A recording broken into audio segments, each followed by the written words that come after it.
So today I am doing laundry. So I have no sheets in my bed and also rearranging my room. But that's beside the point.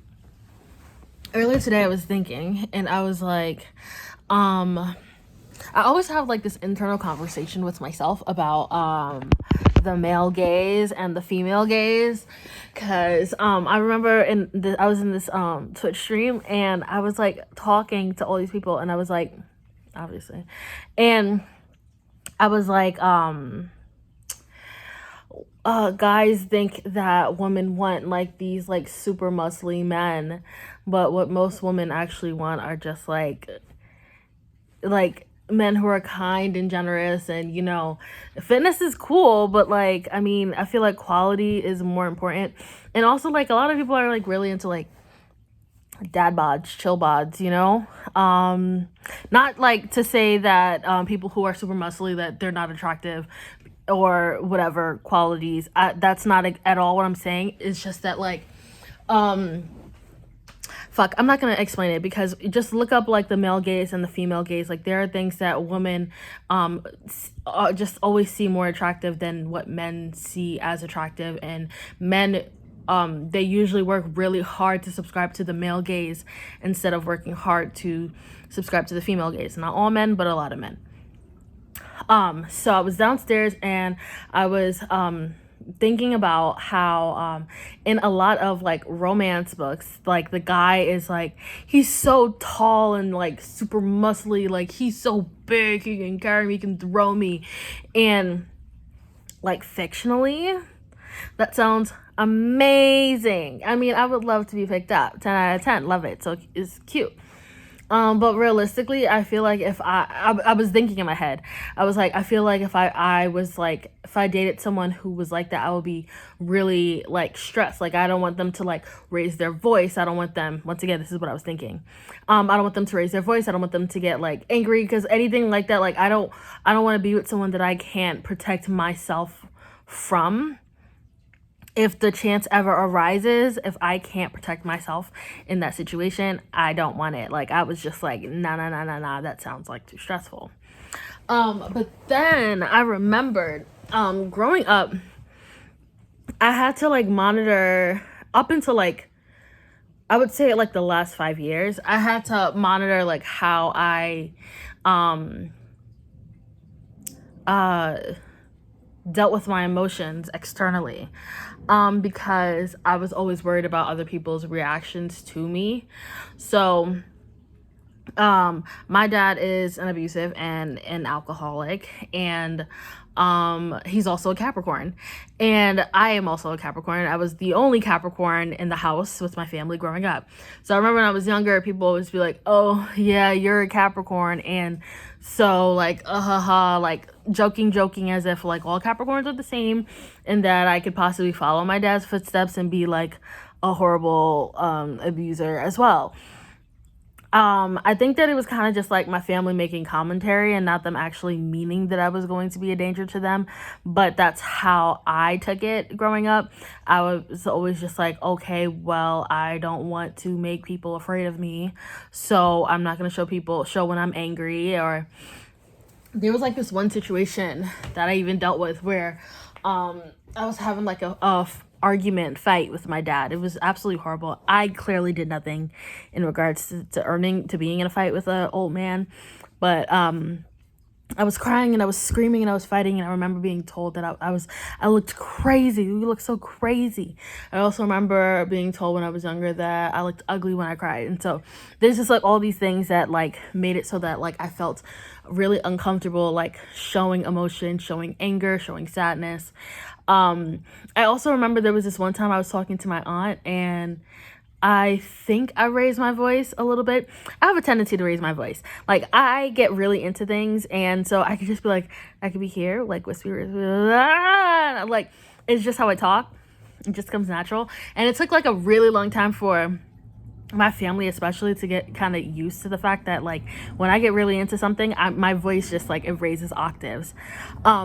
Because I was talking to my aunt and I raised my voice a little bit, and then she looked at me like low-key afraid, and I'm like, I have never even done anything ever to show that I would ever hurt anybody. But I feel like a lot of them like projected this fear from my father, which is like valid, onto me due to like some similarities that he and I share. And that always pissed me off. It always pissed me off. And then I also had like a relationship with a friend, and in that space, like at the time, I didn't feel comfortable showing my emotions, my anger towards them in certain situations, because they also had like a triggering experiences where they just didn't want to be in the wrong, because in the wrong means that something is really bad. So like if we had like an issue in a conversation, then they would bring it up over and over again to ask for reassurance in whatever situation. And I'm trying not to give too much away about the person and the situation so that like no one knows who I'm talking about. And so I'm like trying to like do this all off the dome. But my point is that after a while in that relationship, I realized that I couldn't be my true and authentic self, because I had to keep like monitoring how I communicated, so that it was a way that like no one would be offensive, no one would be upset, because of their own like issues / past traumas. I was always like nervous about like just fully expressing myself. And it took a really long time for me to realize that was so frustrating in the relationship. It was so frustrating in my life, not being able to just like authentically be myself, to authentically just like, because people get mad, people get angry, people raise their voices, people slam their hands onto tables, people do things when they are angry, and I feel like for a lot of men, they aren't allowed to express those emotions. They aren't allowed to share those feelings, because besides like growing up and people saying that it's a sign of weakness for you to be sad or to cry or to like do anything. I mean, like the amount of grown men that I know that actually fucking smiled, like just like happily smiled, like my uncles have passed, but I do remember like them being happy and smiling and making jokes and stuff like that. But other than that, like I feel like it came to like becoming like a rarity. Granted, most of the old men that I talk to, especially with, are friends with my dad. So but anyways, point is that a lot of men aren't able to express and share emotions, not only because of what is it called, fucking patriarchy, the expectations of men, but also because say like the guy is like super chill, super genuine, and kind of like went through dealing with toxic masculinity, and then he gets upset about a conversation that you have, and like you guys raise your voices, and then like I feel like I'm over explaining this. Basically, men should be allowed to like share angry emotions, and I feel like it's important for me to just work on my own traumas and anxieties in whatever situation, because even though there are a lot of absolutely terrifying men, and I will never fucking say that there aren't, like those men, the amount of men that I see like on fucking like Reddit or TikTok, like, yep, psychotic. But there are some men that aren't psychotic, you know? And to those men, they should be allowed to share and express their thoughts and feelings. I mean, I will give so much grace in that, like, a lot of men cause a lot of trauma to a lot of varying genders and sexualities. And so there is a lot to, like, unpack and a lot to work through in those relationships.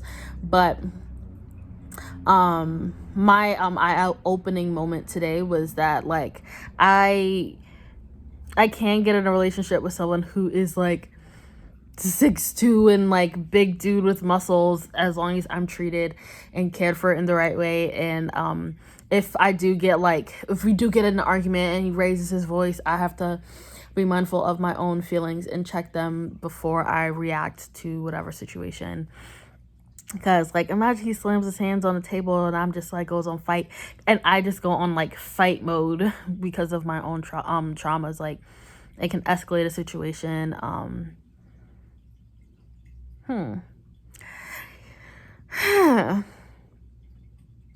I feel like it's a lot to think about. It's a lot to think about, and I feel like this isn't like a to tell everybody about whatever. I feel like this is just like a thought that I had in my head today, and I just want to share it because a lot of people, they have their own biases for whatever situations, and it's not fair for it to be projected onto you. But then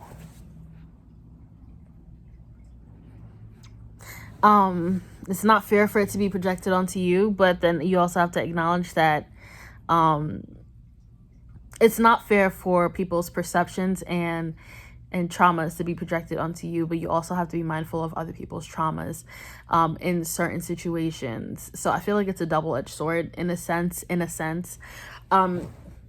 because even with the friend that I was talking about and how I felt like I wasn't allowed to share like negative emotions with them, like I feel like we had so many different conversations about our past traumas and about all the issues that we've gone through in the past, that if there is an issue like now, I can easily just go to them and be like, hey, I have an issue about XYZ. If we do things this way, I will feel more valued in this relationship. And the same thing goes for them. If they feel a type of way about whatever, then they'll let me know, and then we figure out a solution.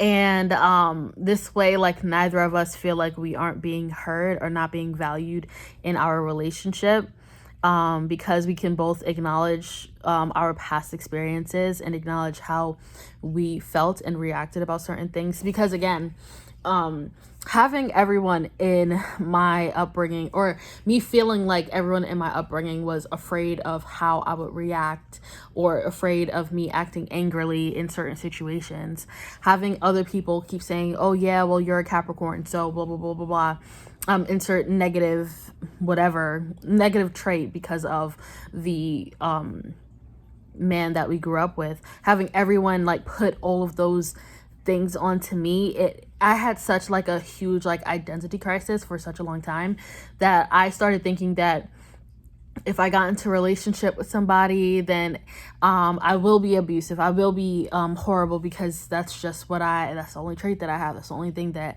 I have. And so yeah, I think that I don't really have like a solution to this. It's just a thought. I feel like I'm trying to come to a solution the more I talk, but I don't really have one like generally, but I do have one like personally. And personally, it's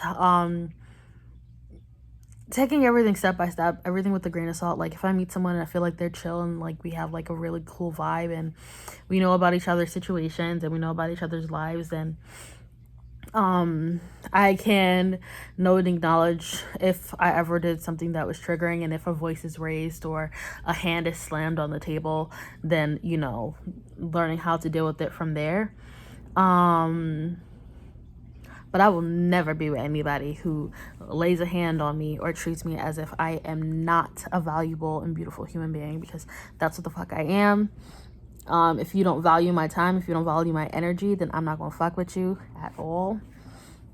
But if I feel like the person that I'm with is, or like even friend wise, like the friend that I have is just like always values my time and energy, always like everything's always like really chill, but you know, we had like an issue where voices were raised, and I might be fearful of like the physicality of the person that I'm speaking with, but that doesn't mean that, because a lot of people, like even me, I'm gonna keep going back to me, because this is how I got into it, because I started like seeing myself in that position, because that's literally how I grew up. I grew up with people seeing me as what I felt like. I felt like people were seeing me as like this like giant grumpy like huge person. I'm literally 5'4". Like, I am a short, I mean, I'm taller than most people in my family, but I'm short. And for a really long time I didn't have a lot of upper body strength. I do now, but I didn't then. Like, I was like a tiny little thing, and I was fucking like, I was like hearing a lot of this stuff when I was like 14, 15, like during puberty. And I was also going through like a lot of shit, because like again, abusive dad, and then I will have other people telling me that I was like up the wall, like being like extra whatever, abusive or angry or feelings that a teenager feels, and it made me feel like shit. So where was I going with this? Point of the matter is, I'm gonna keep what was I saying? Yeah, so basically I just really relate to it, and I hope to be like respond to the situation in a more positive way, so that whoever I am like in conversation with, they don't feel as I did in all those situations I felt when I was younger, you know? Because I was saying that, like, even though like people were seeing me as like this, like, or at least once again, this is how I felt like other people were seeing me. It was my perception of the situation. So that could totally not be the case. It could not be at all what other people were like thinking, feeling internally. It's how I like internalized all of the information that I was getting. It was how it was internalized for me. And though people were seeing me that way, I am genuinely a kind ass person. Like I like caring for people. I like taking care of people. I do get angry sometimes, because everybody gets angry. It's a normal emotion. It happens to literally everyone. And it can be for tiny things, like someone eating the last piece of my cake that I made last night. But someone can eat the last piece of my cake, because I really need to stop eating that cake. It tastes really good, but I need to stop. But like, people have emotions, people feel feelings, and I don't want to be the person that makes somebody else feel like they can't express themselves the way that they want to express themselves, because that's how I internalized a lot of the input that I got growing up. You heard me? You here? Okay. I really have to pee now, so I'm gonna stop this clip, but thank you guys for listening to this cute little conversation that I started on my own. If you have any input, if you have any feedback, if you have any thoughts, please share them. I would appreciate it. I would love to hear what your thoughts and opinions are. I rearranged my entire room because I had an intrusive thought and an interesting dream. Hi, Chai. Everybody say hi to the cat.